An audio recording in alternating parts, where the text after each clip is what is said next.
Hello, class. My name is Shamar Holly. I'm going to be going over our Chapter 5 mandatory video assignment. Feel free to comment or offer any input to anything that I say on today. I'm going to go ahead and hop right into it. Our first question, and we're talking about elasticity and inelasticity. It asks, based on our reading and the article above that we read, what factor what I determines how firms can pass on costs or retain profit shares from sales of a product when key input prices fluctuate.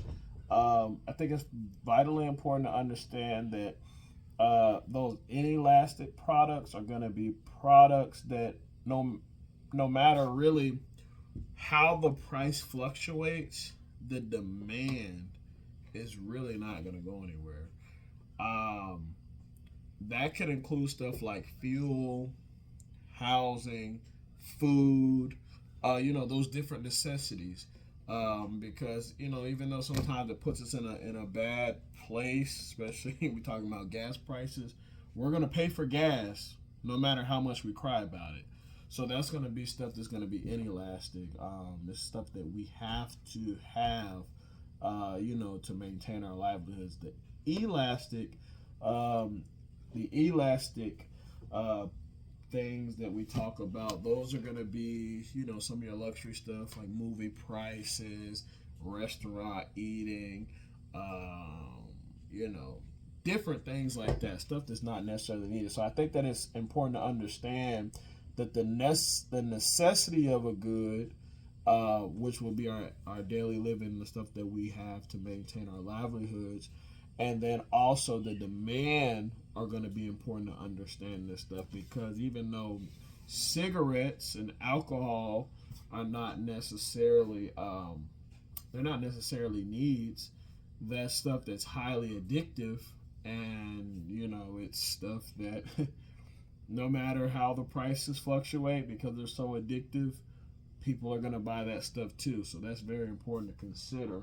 But I know taxes are something that a lot of firms put in place to kind of pass on some of the buck to its consumers. We look at gas and cigarettes and things like that. No matter what that price point is that they're dishing out to the consumer, because most time the consumer doesn't care about the tax anyway. For the consumer that does look into that stuff, it's gonna probably draw away a smaller crowd. But in the grand scheme of it all, if we're increasing gas prices by $1 or something like that, people will complain all day long, but we still have to get to work.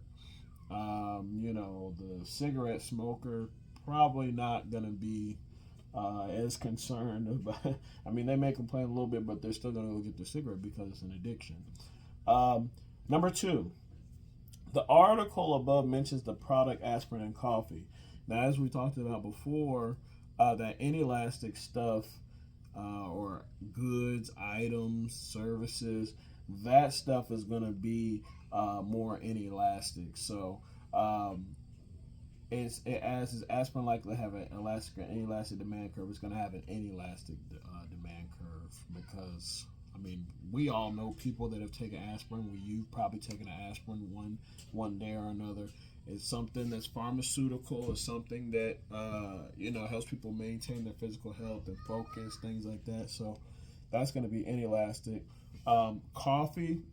I'm not a big coffee drinker.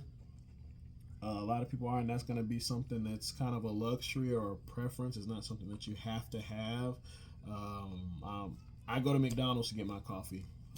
Sometimes, I'm not gonna go out and spend my money at Starbucks or Dunkin' Donuts. Now, if McDonald's one day decides that they want to increase their prices, like Dunkin' Donuts or Starbucks, obviously we know Dunkin' Donuts and Starbucks, and this is gonna come down to opinion, but the average person would say, well, if I'm gonna get the same, if I'm going to get better quality from Dunkin' Donuts, then McDonald's has just lost my business. Because, that stuff, if you change the price and it's not a necessity, you may lose some of your audience. So that's going to be more elastic. So here for number three, the question is, looking at the figure above, what do we conclude? Which demand curve, elastic or inelastic, is more beneficial to consumers in terms of price, decrease, and why? The inelastic model is going to normally prove to be more beneficial because as the price continues to decrease, the supply is not affected in most cases. But if we look over to the elastic model, as that price or as the demand could be in the same places as the inelastic model, most times we see that those prices don't really change as much or as drastically as the inelastic model. So inelastic in most cases is going to prove to be more beneficial. Looking at the figure above, this is number 4. What do we conclude? Which situation could lead to a fall in sales revenue for producers with the discovery of new technology? Why are producers still inclined to implement new technology in the production process? The discovery of new technology is going to be vitally important for a lot of competitors in this day and age to make sure that they're meeting the demand, because we're living in an age of efficiency. You know, we want to do less but produce more and more efficiently. So that the discovery of that could be beneficial for the demand aspect, but with that drop in the price, some of those margins can be greatly affected in the long run. So I just kind of think, you know, when it comes to inelasticity, and that's just a fun word to say. With inelasticity, you know, as we go back to that aspirin, you know, there are different pharmaceutical companies that's constantly trying to push this stuff out, and with different, with those key inputs not really going up as some people or, you know, some situations would warrant, you know, it could affect some of their profit margins in the long run, because if I'm pushing out more and the price is going down, and yeah, I may be selling 10 bottles of aspirin, whereas before the technology got there, I was selling 10 bottles of aspirin, not producing as many at one time and as rapidly. That same 10 bottles of aspirin I probably would have gotten $30 because I was pushing them out at $3 a bottle. But now, pushing them out at $1.50, that same $10, you know, I'm losing out on $15. So, yes. And then the last question: since the demand for food is generally inelastic, which of the two graphs would you apply to the market for agricultural products? Please explain what would happen to price and quantity if there is a surge in production. If there is a surge in production, prices would definitely decrease. And you know, we're talking about agricultural products, but you know, we talk about wings.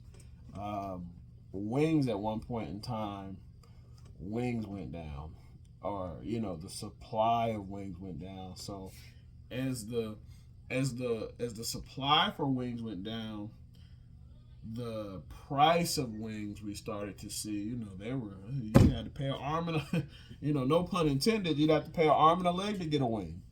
But when wings weren't so scarce, you could get a pack of wings at the store. I think you know, they're back on the uptick now. The price of wings, you could get it, you know, a little bit cheaper now. Due to poor weather or other factors, supply of crops decreases. The toilet paper. So if something like a public emergency or anything like that happened, the price most certainly would increase, because as we thought about the toilet paper when COVID first broke out, you know, different hurricanes, people buying up all the water. And, you know, there's different shock factors that's associated with some of this stuff. We saw that the toilet paper was gone off the shelves, hand sanitizer, stuff like that. So the price was starting to increase. And then we also have to take into consideration the production slows down. and also those delivery times slow down as those public emergencies happen. So, yeah, I hope that I answered all the questions. Like I said, if you had anything else for me, please feel free to comment down below. You have a great day.